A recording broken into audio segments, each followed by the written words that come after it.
Hello दोस्तों, आज की कहानी है संगीतकार गधा। बहुत समय पहले की बात है। किसी गांव में एक धोबी रहा करता था। उसके पास एक गधा था जिसका नाम मोती था।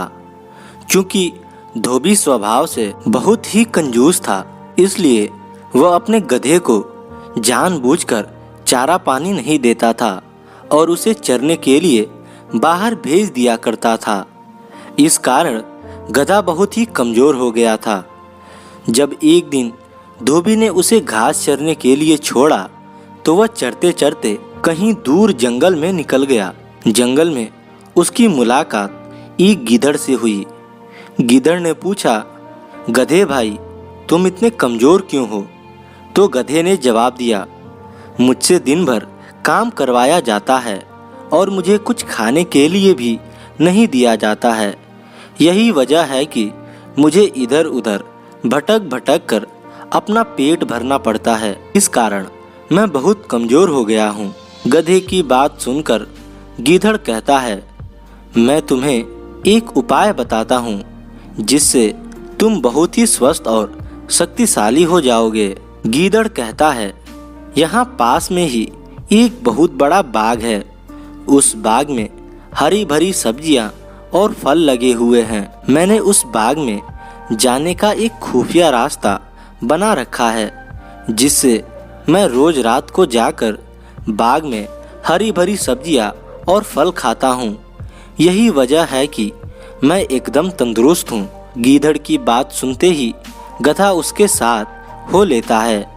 फिर गीदड़ और गधा दोनों ही साथ मिलकर बाग की ओर चल देते हैं। बाग में पहुंचकर गधे की आंखें चमक उठती हैं। इतने सारे फल और सब्जियां देखकर गधा अपने आप को रोक नहीं पाता है और बिना देर किए वह अपनी भूख मिटाने के लिए रसीले फल और सब्जियों का आनंद लेने लगता है। गीदड़ और गधा जी भर के खाने के बाद उसी बाग में सो जाते हैं। अगले दिन सूरज निकलने से पहले गीदड़ उठ जाता है और फौरन बाग से निकलने को कहता है।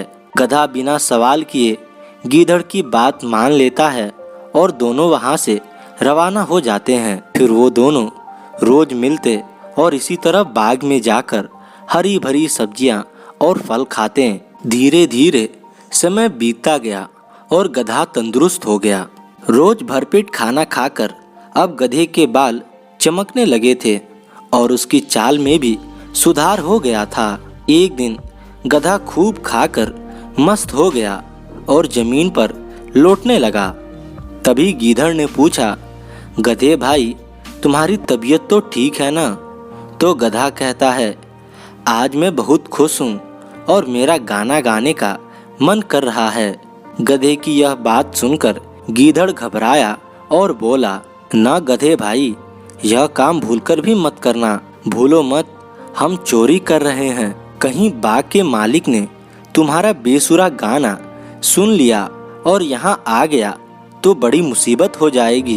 भाई, इस गाने वाने के चक्कर में मत पड़ो। गीदड़ की यह बात सुनकर गधा बोला, तुम क्या जानो गाने के बारे में? हम गधे तो खानदानी गायक हैं। हमारा ढेंचू राग तो लोग बड़े शौक से सुनते हैं। आज मेरा गाने का बहुत मन है, इसलिए मैं तो गाऊंगा। गीदड़ समझ जाता है कि गधे को गाने से रोक पाना अब बहुत मुश्किल है। गीदड़ को अपनी गलती का आभास हो जाता है। गीदड़ बोला, गधे भाई, तुम सही कह रहे हो। गाने वाने के बारे में हम क्या जाने। अब तुम बता रहे हो तो मुमकिन है कि तुम्हारी सुरीली आवाज़ सुनकर बाग का मालिक फूल माला लेकर तुम्हें पहनाने जरूर आएगा। गीदड़ की बात सुनकर गधा खुशी से गदगद हो जाता है। गधा कहता है, ठीक है, फिर मैं अपना गाना शुरू करता हूँ। तभी गीदड़ कहता है, मैं तुम्हें फूल माला पहना सकूँ, इसलिए तुम अपना गाना मेरे जाने के 15 मिनट बाद शुरू करना। इससे मैं तुम्हारा गाना खत्म होने से पहले यहाँ वापस आ जाऊँगा। गीदड़ की यह बात सुनकर गधा और भी ज़्यादा फूला नहीं समाता है और कहता है, जाओ भाई गीदड़, मेरे सम्मान के लिए फूल माला लेकर आओ। मैं तुम्हारे जाने के 15 मिनट बाद ही गाना शुरू करूँगा। गधे के इतना कहते ही गीदड़ वहाँ से 9 2 11 हो जाता है। गीदड़ के जाने के बाद गधा अपना गाना शुरू करता है। गधे की आवाज़ सुनते ही बाग का मालिक लाठी लेकर वहाँ पहुँच जाता है। वहाँ गधे को देख बाग का मालिक कहता है कि अब समझ आया कि तू ही है जो मेरे बाग को रोज चर के चला जाता है। आज मैं तुझे नहीं छोड़ूंगा। इतना कहते ही बाग का मालिक लाठी से गधे की खूब जमकर पिटाई करता है। बाग के मालिक की पिटाई से गधा अधमरा हो जाता है और बेहोश होकर जमीन पर गिर जाता है। दोस्तों, इस कहानी से हमें यही शिक्षा मिलती है कि अगर कोई हमारी भलाई के लिए कुछ बात समझाता है तो उसे मान लेना चाहिए। कभी कभी हालात ऐसे हो जाते हैं कि दूसरों की बात न मानने से हम मुसीबत में पड़ सकते हैं। धन्यवाद दोस्तों।